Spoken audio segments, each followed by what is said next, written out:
CBC website called Eighth Fire: Aboriginal Peoples, Canada and the Way Forward.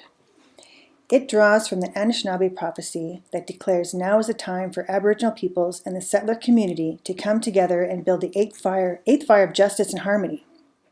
This is a website paid for by Canadians, developed by the CBC, and it started as a series of 4 documentaries on January 12, 2012, and it's hosted by Wab Kinew, who is from the Ojibwe of the Anagaming First Nations in Northern Ontario.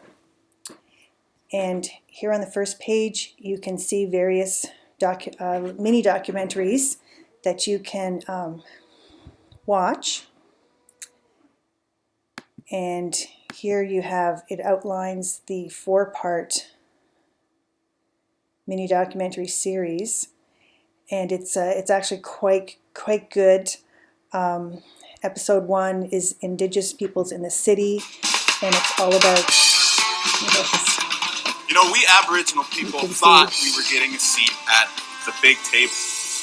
We got the plague, a plague of whiskey, and our parents and grandparents were molested in schools designed to kill the Indian in the child. So where did all of that go wrong?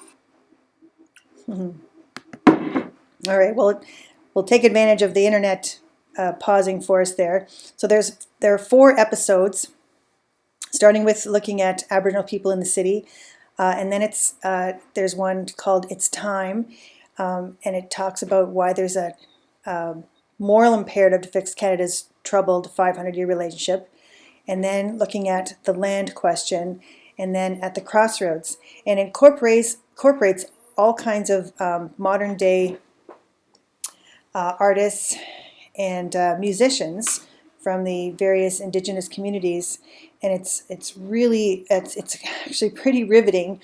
They're all sharing their deepest experiences and struggles and triumphs, and it really is moving, and they've had a really positive response from the Aboriginal people generally in Canada.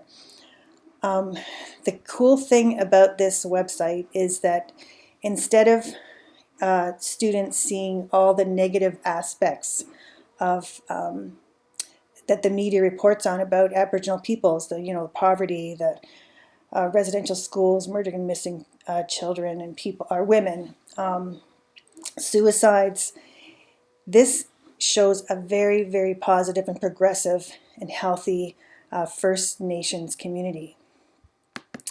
And if you go to the radio tab, it is lots of good resources here for teachers. They can have their students listen to various stories.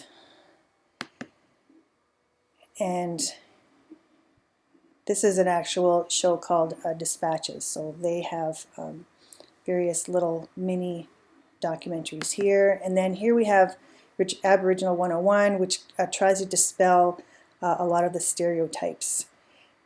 This one is particularly good. Web on the Soapbox, Web looking at history. And here it's interesting. They map out everyone who they interviewed for on this website, and you can click on any one of these little clicks here, and it'll take you right to their interview, the person that they interviewed for this series. And then Profiles has lists lots of people from the community and the interviews that they did with them. And this question and answer is just extended interviews with similar people and some of the same people. Community, they have a Twitter and a Facebook page. Reporter's Notebook, this is interesting because it shows who's telling the stories. So they're just talking about their background and their experience creating the documentaries for this website. And here we have the Aboriginal filmmakers who were involved, which is pretty good, quite a number.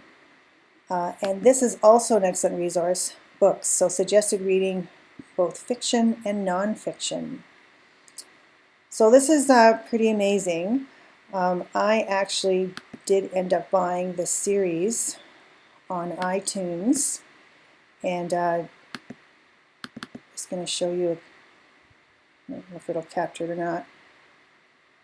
Sometimes it won't do that. Okay, well, it's not going to work, but that's probably a copyright thing. But it's really good. It really is excellent, and it's well worth the small investment it took to get the whole Eighth Fire documentary series. There's 4 of them, about 45 minutes each. And that is we'll talk about this website, Eighth Fire, CBC.